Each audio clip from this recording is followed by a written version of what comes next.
Praise the Lord. கரங்கள் வீதி கர்த்தரை ஸ்தோத்திரம் பண்ணுவோமா? கர்த்தர் நல்லவர். அல்லேலூயா. நம்ம ஏற்கனவே வாசித்த அந்த வேத பகுதியில் அந்த வசனத்தை எடுத்துங்க. 1 கொரிந்தியர் வச்சிருக்கீங்களா? 1 கொரிந்தியர் 3ஆம் அதிகாரம் 8ஆம் வசனம். கிட்டத்தட்ட ஒரு 2-3 வாரமாகவே இருதயத்தில் ஆண்டவர் பேசினதை தான் இன்னைக்கு நம்ம பார்க்குறோம். 1 கொரிந்தியர் 3ஆம் அதிகாரம் 8ஆம் வசனம். மேலும் நடுகிறவனும் நீர் பாய்ச்சுகிறவனும் ஒன்றாய் இருக்கிறார்கள், அவனவன் தன் தன் வேலைக்கு தக்கதாக கூலியை பெறும். நல்லா கவனிங்க, நான் ஏற்கனவே சொன்னதுதான். இது கூலியின் தமிழ்ல இருக்கு. கரெக்டா சொல்ல போனா அதை என்ன பண்ணோம்? பலனை பெறுவான். சொல்லுங்க வாய் திறந்து. தன் தன் வேலைக்கு தக்கதாக சொல்லுங்க, என்ன கிடைக்கும்? கர்த்தர் பலன் தருவார். 58ஆம் சங்கீதத்தில் மெய்யாய் நீதிமானுக்கு என்ன உண்டு? பலன் உண்டு. பலன்னா ரிவார்டு. கூலின்றதுக்கும் பலன்றதுக்கும் நான் ஏற்கனவே சொல்லிட்டேன் வித்தியாசம். கூலினா செஞ்ச வேலைக்கு, பலன்றது அதுக்கு மேலே ரிவார்டு. புரியுதா? ஒரு இடத்துல போய் வேலை செய்கிறீங்கன்னா ரெகுலராக மாச சம்பளம் கொடுப்பாங்க, அது சம்பளம். ரிவார்டுனா ஸ்பெஷலாக செய்யும்போது உங்களை எல்லாருக்கும் முன்னாடி கனப்படுத்தும்படி கொடுக்குறாங்க பாருங்க, அதான் ரிவார்டு. அப்போது ஆண்டவருக்காக நீங்கள் எதையாவது செய்தால் கர்த்தர் உங்களுக்கு என்ன செய்வார் சொல்லுங்க? பலன் கொடுப்பார். அநேக மக்களுக்கு முன்பாக கர்த்தர் உங்களை என்ன செய்வார் சொல்லுங்க? கனப்படுத்துவார். புரியுது? அதனால தான் அதில் பார்த்தீங்கன்னா நம்ம ஏற்கனவே பார்த்துட்டோம். 6ஆம் வசனத்தை நான் நட்டேன், யார்? நீர் பாய்ச்சினார். அப்போ நடுறவனால இல்லை, நீர் பாய்ச்சிறவனால இல்லை. அது போல் இன்னும் நிறைய வேலை இருக்குது. பண்ணைன்னா சொல்கிறார்ல, நீங்கள் 9ஆம் வசனத்தில் நாங்கள் தேவனுடைய உடன் வேலையாட்கள், நீங்கள் தேவனுடைய பண்ணையும் தேவனுடைய மாளிகையுமா இருக்கிறீர்கள். ஒரு மாளிகை, ஒரு அரண்மனை, ஒரு பண்ணைன்னா எவ்வளோ வேலை இருக்கு. அப்போ எந்த வேலை செஞ்சாலும் தேவனுடைய ராஜ்யத்துக்கென்று, தேவனுடைய நாமத்துக்கென்று, சபைக்கென்று எதை செய்தாலும், என்ன முயற்சி எடுத்தாலும் சொல்லுங்க, இப்போ சொல்லுங்க, எல்லாவற்றுக்கும் நிச்சயமா என்ன உண்டு சொல்லுங்க? பலன் உண்டு. எபிரேயர் 6ஆம் அதிகாரம் 10ஆம் வசனத்துல தேவனுடைய பரிசுத்தவான்களுக்கு நீங்கள் ஊழியம் செய்ததினாலும் செய்து வருகிறதினாலும் அந்த பிரயாசக்கேற்ற பலனை மறந்து விடுவதற்கு தேவன் அநீதி உள்ளவர் அல்ல. அப்போ ஆண்டவருக்காக எதையாவது நீங்க செஞ்சா பலன் கொடுக்காம ஆண்டவர் விட மாட்டார், அவர் மறக்க மாட்டார். நிச்சயமா என்ன உண்டு சொல்லுங்க? பலன் உண்டு. அதனால வர காலத்துல இந்த 2026ஆம் வருஷத்துல இப்போத்துலேருந்து என்ன செய்யுங்க? ஜோமனை என்ன செய்யலாம்? ஜோமனிங்கன்னா ஆண்டவர் சொல்லுவார் இதை செய் அப்படின்னு. தேவ சித்தத்தின்படி முயற்சி செய்யுங்க, ஆண்டவருக்காக எதையாவது செய்யுங்க, கர்த்தர் நிச்சயமா என்ன செய்வார் சொல்லுங்க? பலன் கொடுப்பார். இன்னொரு வசனம் கூட வாசிங்க, தான் புரியும். 2 தீமோத்தேயு 2ஆம் அதிகாரம் 6ஆம் வசனம். யாரோ ஒருத்தர் வாசிங்க. 2 தீமோத்தேயு 2ஆம் அதிகாரம் 6ஆம் வசனம். பிரயாசப்பட்டு பயிரிடுகிறவன் பலனில் முந்தி பங்கடைய வேண்டும். அப்போ வேலை செய்யறவன், பயிரிடுகிறவன், வேலை செய்யறவன் அப்படி வச்சுங்க. ஆண்டவருக்காக ஏதாவது செய்யறவன் முதல்ல அவனுக்கு தான் என்ன உண்டு சொல்லுங்க? முந்தி இந்த பிரயாசத்தில் அவனுக்கு என்ன உண்டு? பங்கு உண்டு. இப்போ எதை செய்தாலும் அது கேட்ட பலனை நிச்சயமா கர்த்தர் என்ன செய்வார் சொல்லுங்க? உங்களுக்கு தருவார். அப்போ ஆண்டவர் ஊழியத்துல, சபையில, அவருடைய ராஜ்யத்துல, அவருடைய நாமத்துக்காக எவ்வளோ வேலை இருக்கு. ஏன்னா ஆண்டவர் சொல்றாருல, மத்தேயு 9ஆம் அதிகாரத்தில் பார்த்தீங்கன்னா 35லேருந்து நீங்கள் வாசிப்பார், 36லேருந்து திரளான ஜனங்களை பார்த்தோன்னா மனதுருகிறார். மேய்ப்பன் இல்லாத ஆடுகளை போல அவர்கள் என்ன செய்யறது? ஆத்துமாவில் தொய்ந்து போனோம், சிதறப்பட்டவருமாய் இருக்கிறார்கள் சொல்லி அவங்க மேல மனதுருகி என்ன சொன்னாரு? அறுவடை மிகுதி, வேலையாட்கள் கொஞ்சம். இப்போ இந்த உலகத்தில் எடுத்துங்க, 800 கோடி மக்களை எப்போ தாண்டிட்டான். இந்தியாவில் 145 கோடி மக்களை எப்போ தாண்டிட்டான். ஆனால் ஆண்டவர் அறிந்து கொண்டு அவருக்காக உழைக்கிற மக்கள் ரொம்ப கம்மி, ரட்சிக்கப்பட்ட மக்கள் பார்த்தா ரொம்ப கம்மி. அப்போ அப்படி அவ்வளோ கோடிக்கணக்கான மக்கள் இருக்கிறாங்க. புரியுதா? நம்ம அவருக்காக எதையாவது செஞ்சாதான் அந்த மக்கள் ஆண்டவரை அறிந்து கொள்ள முடியும். கைகளை வைத்து கர்த்தரை ஸ்தோத்திரம். அப்போ வேலை ஜாஸ்தி, அறுவடை ஜாஸ்தி, ஆனால் வேலை ஆட்கள் கம்மி. அப்போ நீங்க என்ன செய்யணும்? ஜெபம், ஆண்டவரே உங்களுக்காக நான் என்ன செய்ய? பவுல்ல தானே ரட்சிக்கப்பட்ட முதல்ல சொன்ன வார்த்தை நீங்க யார்? 2வது, ஆண்டவரே நான் என்ன செய்ய நீங்க சித்தமா இருக்கிறீங்க. இப்போ நீங்க ஜெபம் பண்ணா ஆண்டவர் உங்களுக்கு சொல்லுவார், அதை சொன்னதை செய்யுங்க. கர்த்தரால் நீங்கள் சொல்லுங்க கனப்படுத்தப்படுது. அதான் ரிவார்ட். புரியுதா? மோசே பாருங்க, இன்னும் சொல்ல போனா அந்த மோசையை போல யாரு சாந்தம் உள்ளவன், பொறுமை உள்ளவன் யாருமே இல்லையா. பூமியில் இருக்கிற எல்லா மனுஷனுக்குள்ள அவன் தான் ரொம்ப சாந்தம் உள்ள மனுஷன், ஆண்டவரை பாராட்டுறார். அப்படிப்பட்ட மனுஷன் ஒரு நாள் பதறாரு, ஆண்டவரை இவங்களெல்லாம் நான் கர்ப்பம் தரித்தேனா, இவங்களாம் நான் பெற்றேனா? என்ன 11ஆம் அதிகாரம் அப்புறம் எடுத்து படிச்சுப்பாரு. என்ன கேட்டாங்க? டெய்லி சாப்பிட்டு சாப்பிட்டு மண்ணா மனசுக்கு எப்படி இருக்குது, வெறுப்பாக இருக்குது. நாங்கள் எதை சாப்பிட்ணும்? மச்சங்களை, மீனை சாப்பிட்ணும், கறி சாப்பிட்ணும், வெள்ளரிக்காய் சாப்பிட்ணும், அப்புறம் அடுத்தது வெள்ளைப்பூண்டை சாப்பிட்ணும், வெங்காயத்தை சாப்பிட்ணும். இதை நினைச்சு மனசு சோர்ந்து போதான். சரி விட்டுற. அப்போ இதெல்லாம் மனசுல ஒண்ணு இருக்குது, ஆனா கொடுக்கறது திருப்தி இல்லை. அப்போ என்னை பார்த்து அழுகுறாங்களே, நான் இவங்களெல்லாம் பெற்றேனா அப்படின்னு சொல்லிட்டு, அப்போ அவர் சொல்றாரு, இந்த கொடுமையை நான் பார்க்காதபடிக்கு என்ன செய்யுங்க, கொன்று போடுங்க, இது எனக்கு மிஞ்சின பாரம். உங்க வீட்டில் எத்தனை பேர் நீங்க இப்படிலாம் சொல்லியிருக்கீங்க? அவர் சொன்னாரு நாங்கள் இதெல்லாம் பெற்றேனான்ட்டு. நீங்க பெத்த பிள்ளைங்களை பார்த்து எத்தனை பேர் சொல்லியிருப்பீங்க? பெற்றேனான்னு கேட்க மாட்டீங்க, ஏன்னா நீங்க தான் பெற்றீங்க. ஆனால் அந்த பிள்ளைங்களுக்கு அதை செய்யணும் இதை செய்யணும் போது நீங்க என்ன பண்ணுங்க, செய்ய முடியலன்னும் போது இந்த கொடுமையை நான் பார்க்காதபடிக்கு என்ன செய்யுங்க, கொன்று போடுங்க, இது என்ன பாரம், மிஞ்சின பாரம். அப்போ நல்லா கவனிங்க, இது மோசே சொன்ன தப்பே கிடையாது. அப்பதான் ஆண்டவர் சொல்றாரு, நீ ஒருவனா இந்த பாரத்தை சுமக்காதபடிக்கு உன் மேல இருக்கிற ஆவிய இன்னும் அநேக மக்கள் மேல நான் ஊற்ற போறேன், உனக்கு சப்போர்ட்டா எத்தனை பேரை எழுப்ப போறேன்றாரு. அப்புறம் நீங்க எல்லாம் படிச்சு பாருங்க. ஒண்ணு என்ன 11ஆம் அதிகாரத்தை இதெல்லாம் நான் சொல்றேன். இன்னும் 70 பேரை கூப்பிடுறாரு, பேர் குறிக்கப்பட்ட முக்கியமான தலைவர்களை கூப்பிடு, அந்த 70 பேர் மேல உனக்கு இருக்கிற அந்த அபிஷேகத்தை நானும் ஊத்துறேன். அப்போ அவங்க உனக்கு என்ன செய்வாங்க, சப்போர்ட்டா இருப்பாங்க. அப்ப நல்லா கவனிங்க, எந்த ஊழியமா இருந்தாலும் ஒரு நிறைய பேர் சொல்லுவோம், தனிமரம் என்ன ஆகாது தெரியுமா? தெரியாதுலாம். தனிமரம் என்ன ஆகாது, தோப்பாவாது. நான் ஒரு ஆள் நின்று எல்லாம் செய்ய முடியாது, எல்லாருக்கும் முன்னாடி சொல்றேன். அப்ப எதுனாலும் என்ன தேவை, ஆட்கள் சொல்லுங்க, வாயத்தர சொல்லுங்க, ஆட்கள் தேவை. அந்த ஆட்கள் எங்க இருக்கிறாங்க? இதுக்கெல்லாம் சொல்ல மாட்டேன், எங்க இருக்கிறாங்க? இங்கதான் இருக்கிறோம், சொல்லுங்களேன். ஆமா, 2-3 பேர் தான் சொல்றீங்க. நமக்கு ஏதாவது வேலை வச்சுட்டு வரும் பயந்துறாரு. புரியுதா எத்தனை பேருக்கு? அப்போ அவர் சொல்றாரு, நான் ஒரு ஆளால என்ன முடியல, இதெல்லாம் பார்க்காதபடிக்கு என்ன செய்யுங்க, கொன்று போடுங்க. ஆண்டவர் கொன்று போடல, அவனுக்கு சப்போர்ட்டா ஆட்களை என்ன செய்தார் சொல்லுங்க, எழுப்பினார், கைகளை வைத்து கத்துற சோத்திரம். அப்ப நீங்க வந்து நிக்கணும், பாஸ்டர் என்ன செய்யணும் சொல்லுங்க. புரியுதா? கத்தர் பார்த்து என்ன செய்வார், சந்தோஷப்படுவார். கைகளை வைத்து கத்துற சோத்திரமுனா. இப்படி ஊழியத்துல துணையா இருந்த மக்களை குறித்து இன்னைக்கு பார்ப்போம். அவங்களுக்கு நிச்சயமா அந்த கொரிந்தியர்ல படிச்சபடி அவனுக்கு என்ன உண்டு, பலன் உண்டு. வாயத்தர சொல்லுங்க, பலன் உண்டு. அந்த மக்களுக்கு வந்த பலனையும் பார்க்க போறோம், அவங்க என்ன செஞ்சாங்கன்றதை பார்க்கணும். புரியுதா? ஓ, ஆண்டவரால முடியாதது ஒண்ணுமே இல்லை இல்ல. அவர் தேவகுமாரன், ஆனா உலகத்துல ஊழியம் செய்யும் போது அவர் என்ன செஞ்சாரு, மனுஷகுமாரனா பிறந்து ஊழியம் செஞ்சார். ஆனா அவருக்கே அநேக நேரத்தில் என்ன உண்டு, அவருக்கு உதவி செய்யும்படி அநேக மக்கள் இருந்தாங்க. எத்தனை பேர் புரியுது? ஒரு வசனம் வாசிங்க, லூக்கா 8ஆம் அதிகாரம் 2ஆம் வசனம் 3ஆம் வசனம் வாசிங்க. லூக்கா 8ஆம் அதிகாரம் 2ஆம் வசனம் 3ஆம் வசனம் வாசிங்க. அவர் பொல்லாத ஆவிகளை வியாதிகளை நீக்கி குணமாக்கின சில ஸ்திரீகளும் 7 பிசாசுகள் நீங்கின மகதலேனால் எனப்பட்ட மரியாளும் ஏரோதின் காரியக்காரனான கூசாவின் மனைவியாக யோவனாலும் சூசன்னாலும் தங்கள் ஆஸ்திகளால் அவருக்கு ஊழியர் செய்து கொண்டு வந்த மற்ற அநேக ஸ்திரீகளும் சகோதரர்கள் இருந்தாங்க.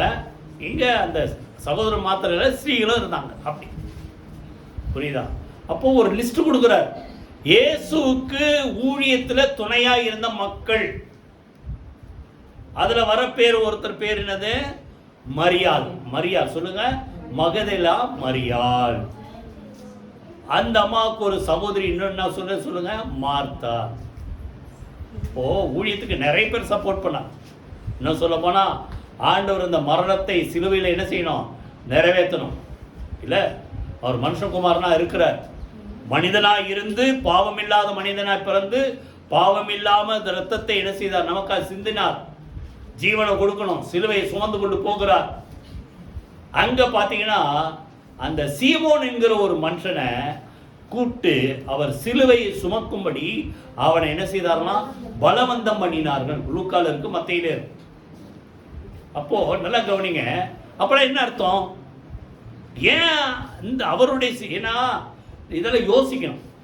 ஆண்டவர் என்ன சொல்றாரு? அவனவன் தன் தன் சிலுவையை என்ன செய்யணும்? சுமந்து கொண்டு போகணுன்ற. அப்போ அவருடைய சிலுவையை என்னால் சுமக்க முடியலப்பா, நீ சுமந்து சொல்லுவாரா? ஏற்கனவே அவர் வாரினால் அடிக்கப்பட்டு மூழ்கிரியில் சுட்டப்பட்டு அவர் அவ்வளோ அடித்து என்ன சொல்ல உழுத அந்த நிலத்தை போல அவர் முதுகு ஆக்குறாங்க. அவ்வளோ பலவீனப்பட்ட நிலைமையில அப்போ ஒருவேளை அவரால் என்ன செய்ய முடியாது?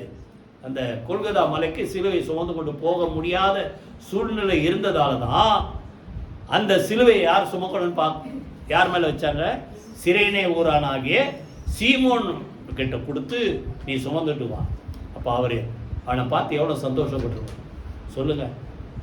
அதை போலதான் நீங்க அவருக்காக எதையாவது செய்யணும் நீங்க முயற்சி எடுத்து அதுக்கு முன் வந்தால் உங்களை பார்த்து ஆண்டவர் அப்படி என்ன செய்வார் சொல்லுங்க? சந்தோஷப்படுவார். அதை போல நிறைய மக்கள் ஊழியம் செஞ்சாங்க, துணையா இருந்தார்கள். இங்க பார்த்தா அந்த அந்த மரியாள் பேரை போட்டு லூக்கா 10ஆம் அதிகாரத்தில் இருக்கும். அவர் பெத்தானியா என்ற ஊருக்கு போகும்போது 38ஆம் வசனத்தில் நீங்க படிச்சு பாருங்க. பெத்தானியா என்ற ஊருக்கு போகும்போது அங்கே மார்த்தாள் என்கிற ஒரு ஸ்திரீ அவரை தன் வீட்டிலே ஏற்றுக்கொண்டாள். அவருக்கு மரியாள் என்கிற ஒரு சகோதரி இருந்தார். அங்கே அது வேற ஒரு மெசேஜ் ஆகிடும். அங்கே நடந்ததெல்லாம் பார்த்தா மார்த்தாள் போய் நிறைய அவரை கனப்படுத்தணும். அவருக்கு ஒரு வேளை விருந்து கொடுக்கணும், ஏதாவது செஞ்சாலும் சமையல் பண்ணாங்களா என்ன தெரியல. அநேக வேலையில் வருத்தப்பட்டாங்க. மரியாள் என்ன பண்ணாங்க? அவர் உட்கார்ந்துருக்க பாதத்தில் உட்காந்து அவர் வசனத்தை கேட்குறாரு. இதுவும் அவரை கனப்படுத்துறது தான், அதுவும் அவரை கனப்படுத்துறது தான். புரியுதா? அப்போ அப்படி தன் வீட்டிலே ஏற்றுக்கொண்டு அவரை கனப்படுத்தின ஒரு குடும்பம் யாரு? மரியாள் மார்த்தாள் குடும்பம். இப்போ அந்த குடும்பத்தை கர்த்தர் கனப்படுத்துறார். அந்த குடும்பத்துக்கு கர்த்தர் பலன் கொடுத்தார். அதான் நான் சொல்ல வரேன். நீங்க என்ன அந்த பண்ணையில, தேவனுடைய பண்ணை, இது சபை, தேவனுடைய மாளிகை, இதுல என்ன பிரயாசப்பட்டாலும் அதற்கு நிச்சயமா என்ன உண்டு சொல்லுங்க? பலன் உண்டு. தீமத்தில் பற்றி சொல்ல பிரயாசப்பட்டு பிரயாசப்படுகிற என்ன செய்வான்? முந்தி பலனிலே பங்கடைவான். அப்போ அதை போல பிரயாசப்பட்ட அந்த குடும்பத்துக்கு ஆண்டவர் செய்த நன்மை என்ன? யோவான் 11ஆம் அதிகாரம்.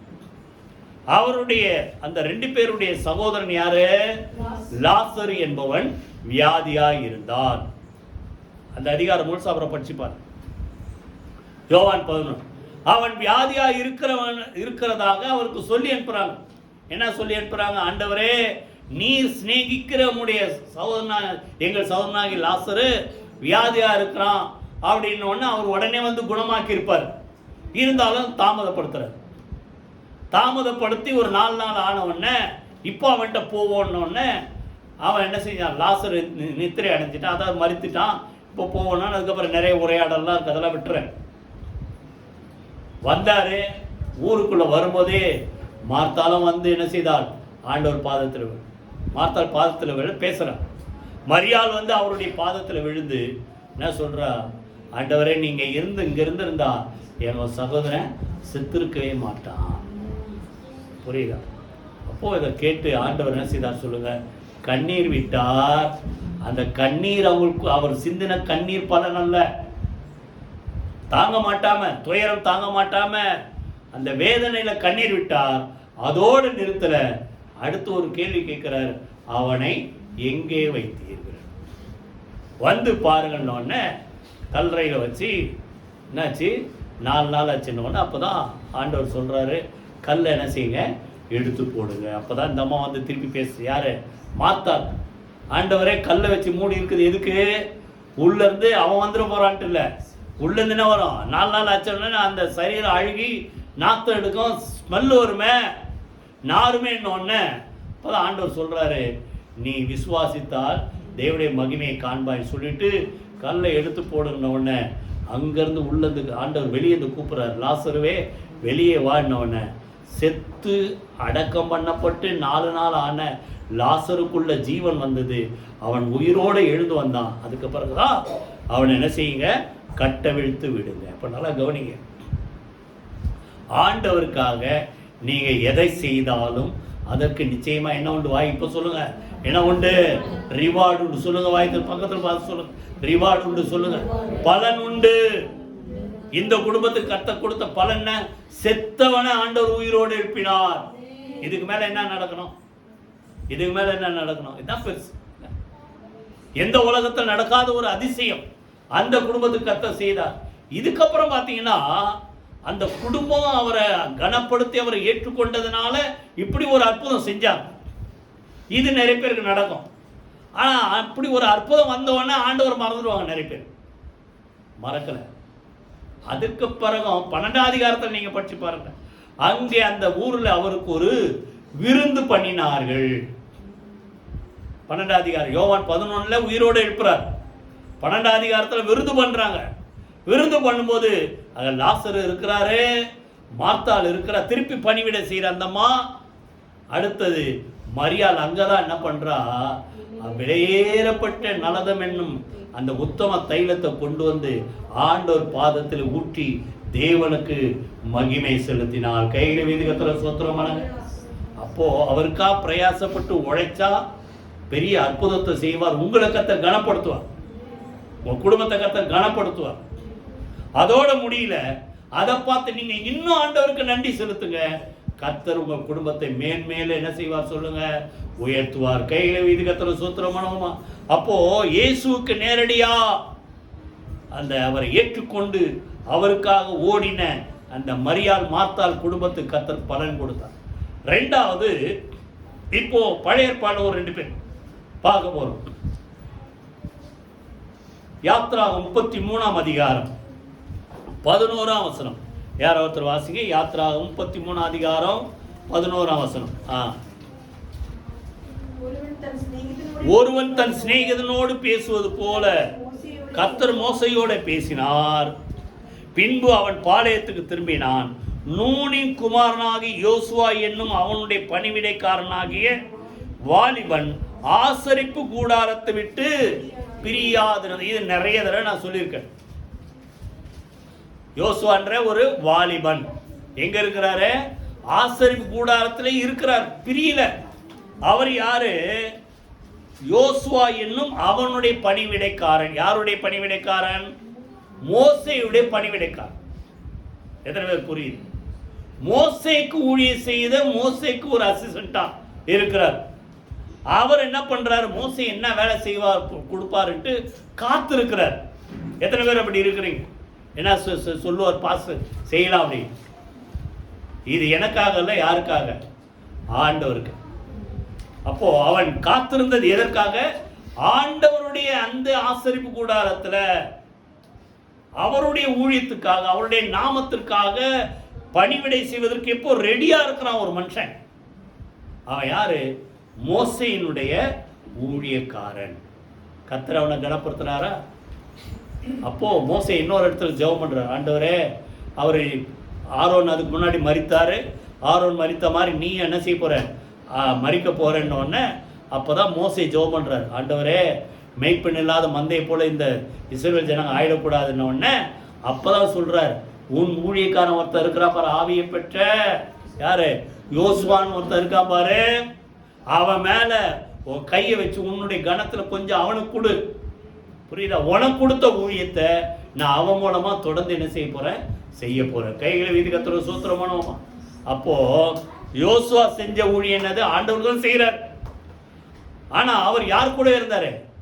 மோசே கூடவே இருந்தபடினால கர்த்தர் மோசேக்கு அடுத்த பிறகு யாருக்கு அந்த பொறுப்பை கர்த்தர் கொடுத்தார் சொல்லுங்க? யோசுவாவுக்கு கர்த்தர் கொடுத்தார். அது மாத்திரம் இல்லை, இப்போ யோசுவாவுக்கு வாங்க. யோசுவா புக்கில் ரொம்ப சீக்கிரமாக பார்த்து முடிச்சிடுவோம். நான் ஏற்கனவே முக்கியமான பாயிண்ட் எல்லாம் சொல்லிட்டேன். யோசுவா 3ஆம் அதிகாரம் 7ஆம் வசனம். யார் ஒருத்தர் வாசிங்க. யோசுவா 3ஆம் அதிகாரம்.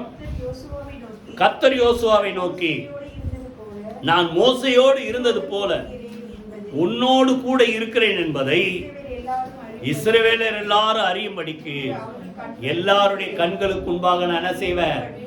உன்னை மேன்மைப்படுத்துவேன். மோசையோடு நான் இருந்தா மாதிரி நீ மோசேக்கு ஊழியம் பண்ணபடினால, மோசேக்கு உதவி செய்தபடினால, புரியுதா, நான் உன் கூட இருக்கிறேன் என்பதை எல்லாருடைய கண்கள் காணும்படி கைகளை வைத்து கர்த்தரை ஸ்தோத்திரம் பண்ணுவோமா? அப்ப நீங்க இங்க ஏதாவது ஆண்டவருக்கா செஞ்சு பாருங்க. உங்க கூட கர்த்தர் இருக்கிறார் என்பதை எல்லா கண்களும் காணத்தக்கதாக. எத்தனை பேர் புரியுது? இங்க இல்லைங்க நான் சொல்றது, இங்க மாத்திரம் இல்ல, நீங்க போற இடத்துல, குடியிருக்கிற இடத்துல, சொந்தக்காரங்க மத்தியில, வேலை செய்யற இடத்துல, எத்தனை பேர் புரியுது?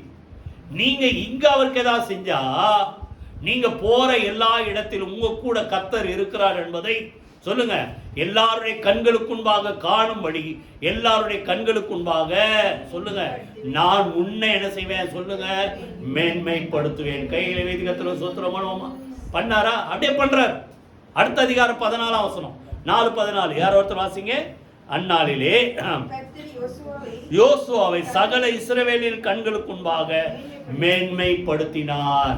அவர்கள் மோசேக்கு பயந்து நடந்தது போல யோசுவா எப்படி வந்துச்சு பாத்தீங்களா? 6,35,909 ஆண்கள், அப்புறம் பெண்கள், பிள்ளைங்க, கணக்கு இல்லாம லட்சக்கணக்கான மக்கள் மோசேக்கு பயந்தா மாதிரி. மோசே பார்த்தா பெரிய விஷயம், கடலை பழந்தார். ஆனா யோசுவாவா கொஞ்சம் அதுக்கு என்னது ஈடானவன் தான்றதுக்காக யோசுவா காலத்தை எதை பிளந்தாரு? யோர்தானை பிளக்கிறார். இதெல்லாம் எதுக்கு? மோசே கூட இருந்த மாதிரி யோசுவா கூட நான் இருக்கிறேன். அங்க சொல்றாரு, நான் அவர் எல்லாருடைய கண்களுக்கு முன்பாக யோசுவாவை கர்த்தர் என்ன செய்தார் சொல்லுங்க, மேன்மைப்படுத்துற. கைகளை வீதி கர்த்தரை ஸ்தோத்திரம் பண்ணுவோமா? அப்போ யோசுவா ஆண்டவருக்கு தான் ஆசரிப்பு கூடாரத்துல வேலை செஞ்சான்.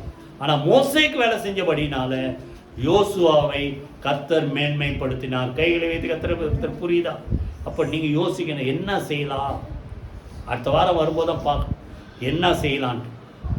சரி, இப்போ அதோட மாத்திரம் இல்ல, யோசுவால 1:1 யார் ஒருத்தர் வாசிங்க. கர்த்தருடைய தாசனாகிய மோசே மரித்த பின்பு கர்த்தர் மோசேயின் ஊழியக்காரனாக நூனின் குமாரன் யோசுவாவை நோக்கி. நல்லா கவனிங்க. இப்போ யோசுவா புக்கு ஆரம்பத்துல மோசேக்கு என்ன சொல்றது பேர் இல்லைன்னா, சாரி மோசே இல்லை, யோசுவாவுக்கு அடைமொழி. அவ யாருடைய ஊழியக்காரன் சொல்லுங்க? மோசேயின் ஊழியக்காரன். ஆரம்பம் மோசேயினுடைய ஊழியக்காரன். ஏன்னா மோசே கூடவே இருந்து ஆசரிப்பு கூடாரத்தை விட்டு பிரியாதபடிக்கு அவர் என்னன்னா வேலை சொல்லுவாரோ எல்லாத்தையும் செஞ்சான். புரியுதா? அடுத்தது யோசுவா முதிர்ந்த வயசுல அவன் வாழ்க்கை முடியும் போது என்ன நடக்குது? 24-29 யார் ஒருத்தர் வாசிங்க. யோசுவா 24-29 வாசிங்க. இந்த காரியங்கள் நடந்த பின்பு நூனின் குமாரனாகிய யோசுவா என்னும் கர்த்தருடைய ஊழியக்காரன் 110 வயதுள்ளவனாய். நல்லா கவனிங்க. மரிக்கும் போது என்ன எழுதுறாரு? முதல்ல ஆரம்பம் மோசேயின் ஊழியக்காரன், மோசேக்கு அசிஸ்டண்டா இருந்தார். முடிக்கும் போது நேரா போய் யாருக்குடைய ஊழியக்காரன்? கர்த்தருடைய. கைகளை வீதி கர்த்தரை சொத்து. அப்ப நல்லா கவனிங்க. மரியாள் மார்த்தாள் குடும்பத்தில் அற்புதம் செய்தார். அதான் பலன், ரிவார்டு. யோசுவா மோசேக்கு ஊழியம் செஞ்சார், உதவி செஞ்சார். அவனை கர்த்தர் எல்லா ஜனங்களுக்கும் முன்பாக சொல்லுங்க மேன்மைப்படுத்தினார். மூணாவது ஒரு மனுஷன். 2 ராஜாக்கள் 3ஆம் அதிகாரம் 2 ராஜாக்கள் 3ஆம் அதிகாரம் 11-12 வாசிங்க. அங்க ஒரு மனுஷனை பார்க்க போறோம். அப்பொழுது யோசபாத், நாம் கர்த்தரிடத்தில் விசாரிக்கும்படி கர்த்தருடைய தீர்க்கதரிசி ஒருவர் இங்கே இல்லையா என்று கேட்டதற்கு, அதாவது யோராம் என்ற ராஜாட்ட கேட்கிறாங்க, கர்த்தருடைய தீர்க்கதரிசி யாரா இருக்காங்களா அப்படின்னோடனே அவன் சொல்றான், எலியாவின் கைகளுக்கு தண்ணீர் வார்த்த அந்த ஊர் பேர் சாப்பாத்தின் குமாரனாகிய எலிசா இங்கே இருக்கிறான். அடுத்தது சொல்றாங்க. சொல்லும்போது யோசபா சொல்றாரு, கர்த்தருடைய வார்த்தை அவனிடத்தில் இருக்கிறது. எத்தனை பேர் புரியுது? யாரு இப்ப வராரு? எலிசா. எலிசா செஞ்ச ஊழியம் என்ன? சொல்லுங்க, என்ன செஞ்சாரா? எலியாவு கைக்கு தண்ணி ஊத்துற, கை கழுவ தண்ணி ஊத்துவார். இதெல்லாம் ஒரு ஊழியமா நினைக்காது. அப்படின்னா அர்த்தம், அவர் எப்ப சாப்பிடுவாரு? நீங்க புதிய ஏற்பாடு ஒரு வருஷம் எஜமான் சாப்பிடும்போது அரை கட்டி கொண்டு ஊழியம் செய்வாங்களாம். புரியுதா? அப்போ அதை போல எலியா சாப்பிடும்போது கூடவே இருந்து அவருக்கு பரிமாறி அவர் சாப்பிட்டு முடிச்ச உடனே அவர் கை கழுவுறதுக்கு சொல்லுங்க தண்ணி ஊத்துறா. இது இது இது வந்து ஒரு தண்ணி ஊத்துறதுன்னு நினைக்காதீங்க. என்னன்னா எலியா கூடவே இருந்து, எங்க போனாலும் பின்னால் அதை பத்தி நீங்க படிக்கலாம், எங்க போனாலும் எலியா கூடவே இருந்து அவனுக்கு உதவி செய்த எலிசா. எத்தனை பேர் புரியுதா? தண்ணி கை கழுவ தண்ணி ஊத்துற ஊழியம், அது மாத்திரம் நிறைய ஊழியம் செஞ்சார், கூடவே இருந்தார். அதை விட்டுற. இப்போ அங்க சொல்றாங்க, யோசேபாத் ராஜா சொல்றான் பாத்தீங்கன்னா, தேவனுடைய கர்த்தருடைய வார்த்தை அவனிடத்தில் இருக்கிறது. எலிசாவை பத்தி ராஜா யோசேபாத் சொல்றாரு, எலிசா கிட்ட என்ன இருக்கு சொல்லுங்க? ஆமா, எலியாவோட முடியல ஊழியம், எலியாவோட ஊழியம் முடியல. கர்த்தருடைய வார்த்தை இப்ப எலியாக்கு அப்புறம் யாருக்கிட்ட வருது?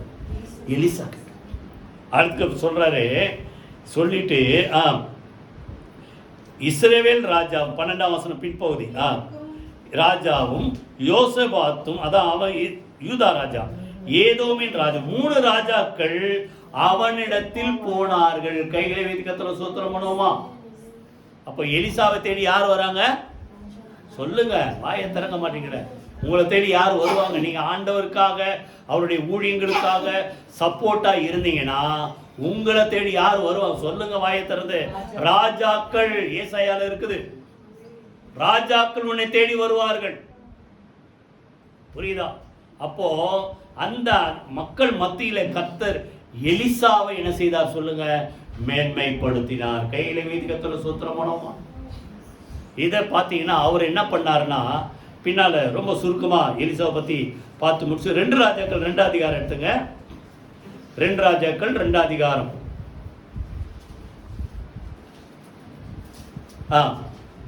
2ஆம் வசனம் வாசிங்க முதல்ல. எலியா எலிசாவை நோக்கி, நீ இங்கே இரு, கர்த்தர் என்னை பெத்தேல் மட்டும் போக அனுப்புகிறார் என்றார். அதற்கு எலிசா, நான் உம்மை விடுகிறதில்லை என்று கர்த்தரின் ஜீவனை உம்முடைய ஜீவனை கொண்டு சொல்லுகிறேன் என்றான். அப்படியே இருவரும் சேர்ந்து, பின்னால பாத்தீங்கன்னா 4ஆம் வசனம் 6ஆம் வசனம் 2த்திலே அதே தான் இருக்கும். எரிகோ மட்டும் இப்ப முதல்ல பெத்தேலுக்கு போக சொல்றாரு, 2வது எரிகோ, 3வது என்ன சொல்றாரு? யோர்தான் போக சொல்றாரு. இப்போ சொல்லும் போதெல்லாம் இந்த எலிசா சொன்னது, நான் உனக்கு விட மாட்டேன் அப்படின்னா அர்த்தம், உன் கூடவே இருப்பேன். எத்தனை பேர் சொல்லுவீங்க? சொல்ல மாட்டீங்களே. சொல்லுங்க, உன் கூட இருப்பேன்னா ஹஸ்பண்ட் ஒய்ஃப், அது ஊழியத்துக்கு உங்களுக்கு சப்போர்ட்டா நான் இங்க போனாலும் கூடவே வருவேன். புரிஞ்சுதா? அப்போ உங்களை விடமாட்டேன் அப்படின்ட்டு பின்னாலே தேடி வரோம். அதுக்கப்புறம் பார்த்தீங்கன்னா இப்போ எலியாவுக்கு மனசு இறங்கிடுச்சு, எங்க போனாலும் கூட வரானே, எல்லாரும் இயற்கை தானே, நீங்க எப்படின்னா நல்லா சப்போர்ட்டா இருந்தா நானும் கேட்பேன், என்னம்மா இப்படி பண்றீங்க, உங்களுக்கு ஏதாவது செய்யணுமா? அதை போல எலியா வந்து எலிசாவை கேட்கிறார், நான் இப்போ பரலோகத்துக்கு போறேன், அவர் தெரிஞ்சிச்சு உயிரோட போறாருன்ட்டு, நான் போறதுக்கு முன்னாடி உனக்கு ஏதாவது செய்யணுமா அப்படின்ட்டு 2ஆம் அதிகாரத்துல எடுத்துக்கொள்ளப்படும் முன்னே நான் உனக்கு செய்ய வேண்டியது, 2ஆம் அதிகாரம் 9ஆம் வசனம், செய்ய வேண்டியது என்ன கேள் என்றான். அதற்கு எலிசா இப்ப கேட்டார் பாருங்க ஒரு கேள்வி, உம்மிடத்துள்ள ஆவின் வரம் எனக்கு ரெட்டிப்பா கிடைக்கணும். நம்மள அந்த அடப்பாவி என் தலையிலே கை வச்சிட்டியா, உங்களை போல மாறணும்னா ஒத்துக்குவான் இல்ல? எலியா கிட்ட எலிசா கேட்கிறாரு, உங்ககிட்ட இருக்கிற வர மாதிரி எனக்கு டபுளா வேணும். நல்ல ஒரு தகப்பன், அதான் இருதை எலியா. அரிதானதை கேட்டாய், நான் மேலே போறதை நீ பார்த்தா தான் கிடைக்கும். அதே போல இதுவரைக்கும் தொடர்ந்து வந்த மாதிரி கூடவே தொடர்ந்து வரார். அப்புறம் அக்னிமயமான ரதங்கள் குதிரைகள் வந்து அவங்கள பிரிக்குது. சுழல் காட்டிலே எலியா மேகத்தில் ஏறி மேலே எடுத்துக்கொள்ள போய் இதை பார்த்த உடனே அங்கேருந்து எலியாவுடைய சால்வை கீழே விழுந்தது. அது யாருக்கு வந்தது? எலிசா. அதே போல் நீங்கள் அப்புறம் நிதானமாக உட்காந்து படித்து பாருங்கள், பைபிள் எடுத்து நிதானமாக பாருங்கள். எலியா செஞ்சா மாதிரி டபுள் மடங்கு அந்த அற்புதங்கள், அடையாளங்கள், அந்த வரங்கள் கிரியை செய்து யார் மூலமாக சொல்லுங்கள்? எலிசா மூலமாக. கைகளை வைத்து கர்த்தரை ஸ்தோத்திரம் பண்ணுவோமா? அப்போ எலியாவுக்கு உதவி செய்த சொல்லுங்க யார் பேர்? எலிசா. அவனுக்கு எலியா கிட்ட இருந்த மாதிரி வரங்கள் சொல்லுங்க 2 மடங்காக கர்த்தர் அவனுக்கு கொடுத்து அவனை மேன்மைப்படுத்தினார். கைகளை வைத்து கர்த்தரை ஸ்தோத்திரம் பண்ணுவோமா? புரியுதா? அப்போ எத்தனை பேர் பார்த்தோம்? இயேசு ஊழியம் செஞ்ச மார்த்தாள் மரி, நிறைய பேர். 2வது மோசே ஊழியம் செஞ்ச யோசுவா மேன்மைப்படுத்தும். 3வது எலியா ஊழியம் செஞ்ச எலிசாக்கு டபுள் மடங்கு வரங்கள். 4வது 2 ராஜாக்கள் 4 அதிகாரம்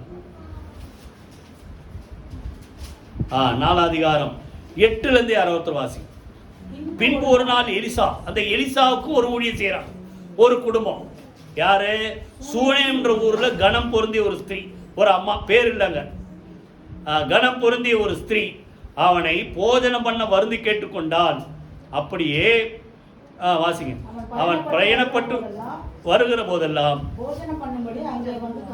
அவங்க வீட்டில் வந்து ஒரு ரெஸ்ட் எடுப்பார். அந்த ரூட்டில் போகும்போது கொஞ்சம் ரெஸ்ட் எடுப்பார், கொஞ்சம் நேரம் சாப்பிட்டு ரெஸ்ட் எடுப்பார். என்னைக்கோ ஒரு நாள் வராரு. அந்த குடும்பம் எப்படி இவருக்கு ஊழியம் செஞ்சாங்க அதான் முக்கியம். யாரு குடும்பம்? சூனேம் ஊரில் இருக்கிற கணம் பொருந்திய ஸ்ரீ, ஹானரபிள் உமன் அப்படின்னு. இப்போ அந்த அம்மா வீட்டுக்காரை பார்த்து சொல்லுது. யாரு? அந்த கணம் பொருந்திய ஸ்ரீ அந்த வீட்டுக்காரை பார்த்து சொல்லுது, அவள் தன் புருஷனை நோக்கி, இதோ நம்மிடத்தில் எப்போதும் வந்து போகிற தேவனுடைய மனுஷனாகி இவர் பரிசுத்தவான் என்று காண்கிறேன். நல்லா கவனிங்க. என்னைக்குமே உட்கார்ந்து தங்குறவர் அல்ல இவர். யாரு? என்னைக்கா ஒரு நாள் வருவார், கொஞ்ச நேரம் இருப்பார், போயிடுவார்.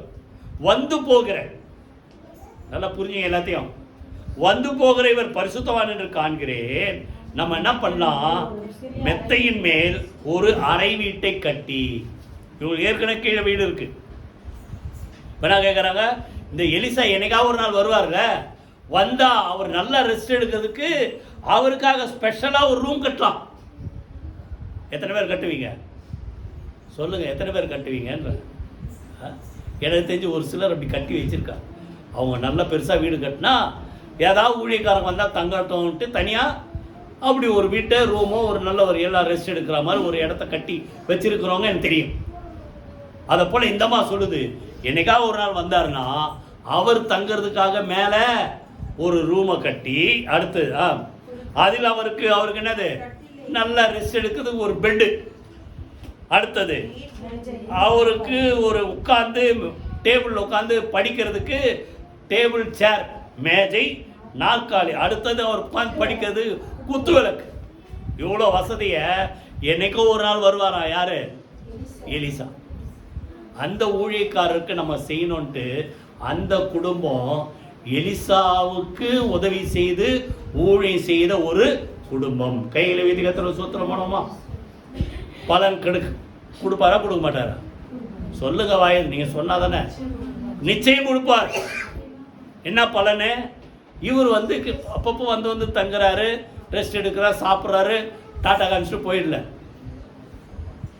அப்போது அசிஸ்டண்ட்டை பார்த்து கேஎஸை பார்த்து கேட்குறாரு, இந்தம்மா நம்மளை நல்லா கவனிக்குத, இவளுக்கு ஏதாவது நம்ம செய்யணுமே. அதானே மனசில் தானே ஆண்டவர் சொல்கிறாருல்ல, ஒரு கலசம் தண்ணி கொடுத்தாலும் அந்த கேட்ட பிரயாசத்துக்கு கேட்ட பலனை அடையாமல் போவதில்லை. இதான் ஆண்டவருடைய வார்த்தை. என்ன செஞ்சாலும் பலன் உண்டு.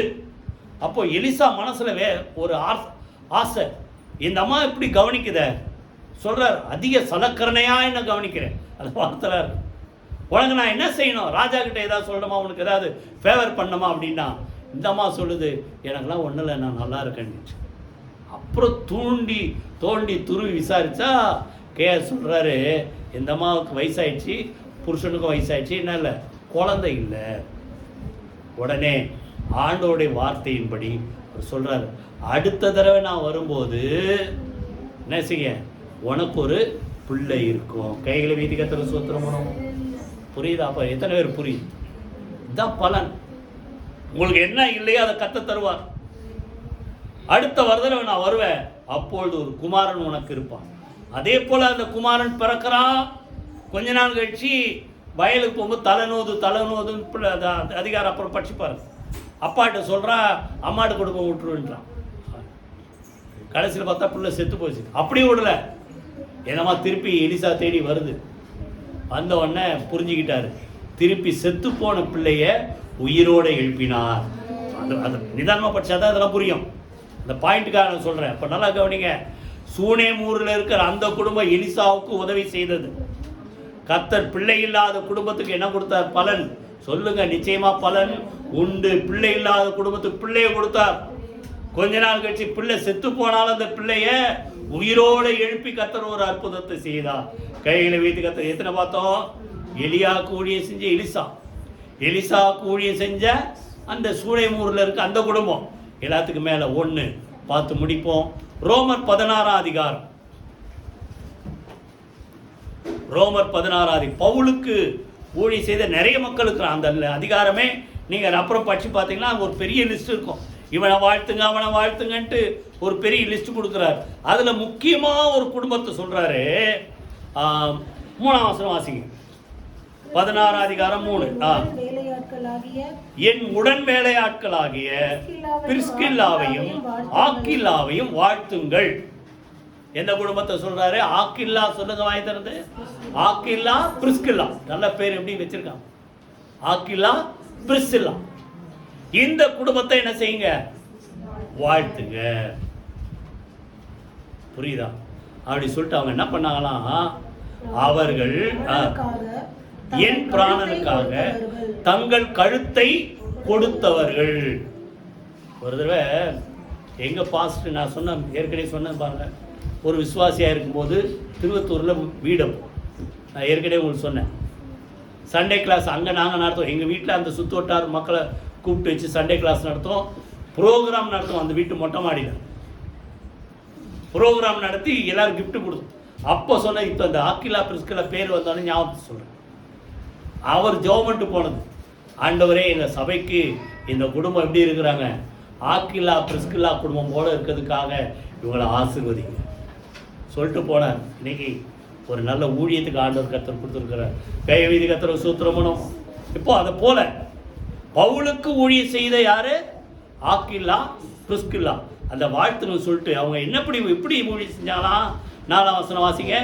அவர்கள் என் பிராணனுக்காக கழுத்தை கொடுத்தாங்க. உயிரை காப்பாத்துறதுக்கு என்ன பண்றாங்களாம்? கழுத்தை கொடுத்து தாங்குறாங்க. கழுத்து கொடுத்து தாங்குறாங்கன்னா என்ன அர்த்தம்? கழுத்துல என்ன செய்யுது சொல்லுங்க? சுமக்குறது. நீங்க மாடு பார்த்தீங்கன்னா பசுமாட்டுக்கு இது இருக்காது, என்ன இருக்காது? அந்த வளைவார் திமிலா அது இருக்காது, காளை மாட்டுக்கு தான் இருக்கு. ஆனால் தான் அது என்ன பண்ணுது?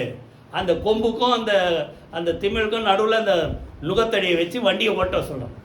அதை போல பவுலுடைய ஊழியம் ஓடுறதுக்கு கழுத்தை கொடுத்து தாங்கினது யாரு? சொல்லுங்க. ஆக்கிலா. எத்தனை பேருக்கு அப்படி ஆசை? நாங்களாம் எப்படி இருக்கணும்? சொல்ல மாட்டீங்களே. ஆக்கிலா அந்த பேரே வாயில் இல்லை. டெய்லி பைபிள் படித்தா அதெல்லாம் ஈஸியாக புரியும். ஆக்கிலா பிரிஸ்கில்லா கழுத்தை கொடுத்து தாங்கினார்கள். சபை முழுசா அந்த குடும்பத்துக்கு நன்றியா இருக்கு. இப்போ எல்லாருக்கும் முன்னாடி இன்னொன்று சொல்கிறேன். நம்ம இங்கே இப்போ இந்த வாடகை இடத்துல இருக்கிறோம். அதுக்கு முன்னாடி இன்னொரு வாடகை இடம் போனோம்.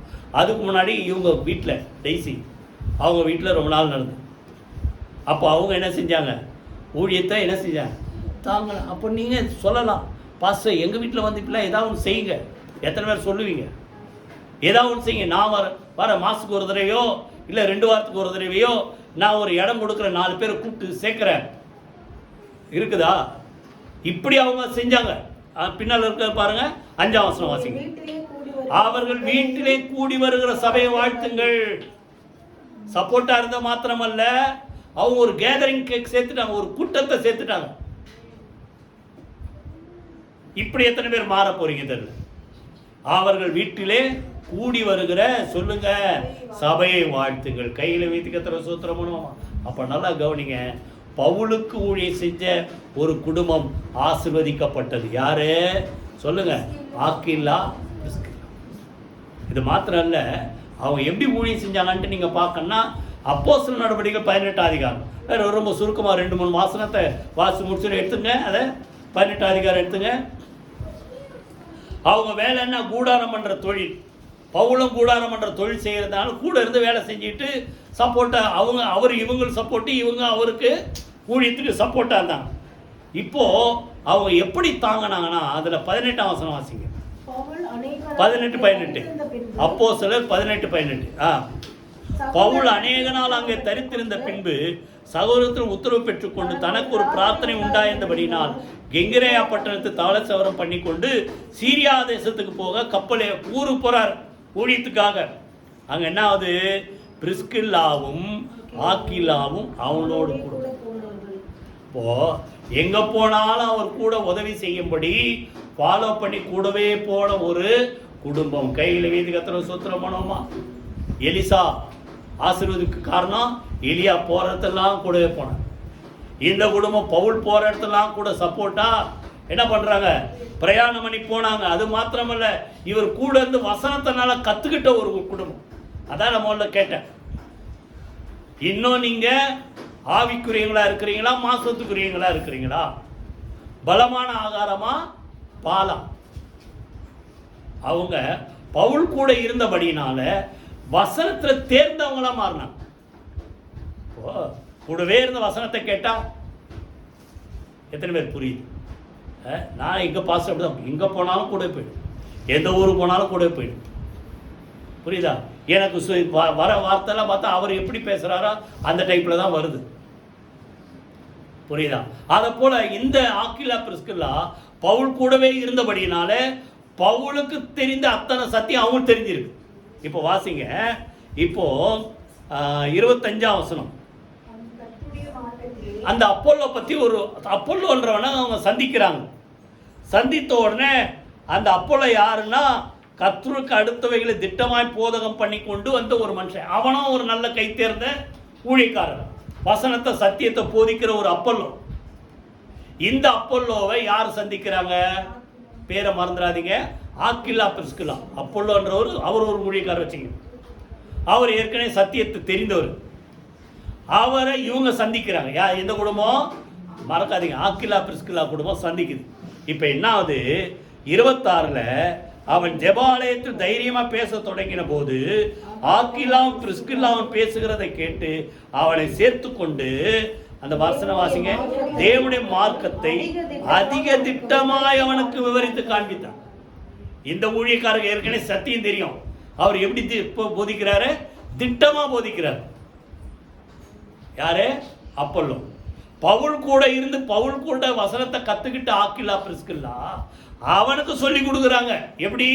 உனக்கு திட்டமா தெரியும்னா எங்களுக்கு அதிக திட்டமா இன்னும் இருக்குது. இதுல ஒரு விஷயம் எத்தனை பேர் புரியுது?